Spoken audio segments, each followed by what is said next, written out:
ఈరోజు మనం హెల్దీ రెసిపీస్లో భాగంగా పాలక్ రైస్ ఎలా ప్రిపేర్ చేసుకోవాలో చూద్దాము. ఫస్ట్ మనకి వెజిటేబుల్స్ అనేవి ఇంట్లో ఉన్నవి తీసుకొని అన్నీ మనం చిన్నగా కట్ చేసి పెట్టుకొని కుక్కర్లో ఆయిల్ పోసేసి కొన్ని స్పైసెస్ అందులో వేసేసిన తర్వాత జీలకర్ర వేసి ఆనియన్స్ అనేవి కొంచెం వేసి లైట్గా ఫ్రై అయిన తర్వాత రిమైనింగ్ వెజ్జీస్ అన్నీ వేసుకొని ఫ్రై చేసుకోవాలి.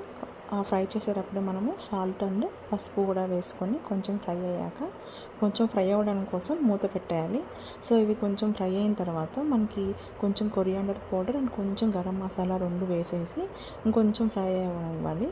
ఫ్రై అయిన తర్వాత మనకి ముందుగా ప్రిపేర్ చేసుకున్న పాలకూర పేస్ట్, ఈ పాలకూర అనేది మనకు కొంచెం హాట్ వాటర్లో బాగా ఉడికించి పేస్ట్ చేస్తే మనకి ఇలా వస్తుందన్నమాట. అది వేసేసి కొంచెం ఫ్రై అయిన తర్వాత మనం వాటర్ పోయాలి. ఇక్కడ నేను సోనా మసూరి రైస్ తీసుకుంటున్నాను కాబట్టి 1 కప్ ఆఫ్ రైస్కి 2 కప్స్ ఆఫ్ వాటర్ పోసాను. సాల్ట్ సరిపోతే అడ్జస్ట్ చేసుకొని మూత పెట్టేసి 2 విజిల్స్ వచ్చేదాకా ఉంచండి. 2 కంటే ఎక్కువ వస్తే మరీ మెత్తగా అయిపోతుంది.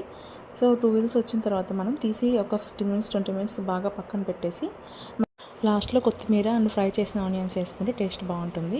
సో ఇందులోకి మనం దీంట్లో కాంబినేషన్గా కుకుంబర్ అయితే అనేది ప్రిపేర్ చేసుకుందాము. దీనికోసం మనం కీర దోసకాయ మనం చిన్న చిన్న ముక్కలు కట్ చేసుకొని బాగా చిలికిన పెరుగులో అవి వేసేసి సాల్ట్ వేసి అండ్ ఆనియన్స్ కూడా వేసి మిక్స్ చేసి లాస్ట్లో మనకి కొరియాండర్ లీవ్స్ వేసుకోవాలి. సో కొంచెం స్పైసీగా అనుకునే వాళ్ళు మిర్చి కూడా యాడ్ చేసుకోవచ్చు. ఈ కాంబినేషన్ ఒకసారి ట్రై చేయండి, బాగుంటుంది.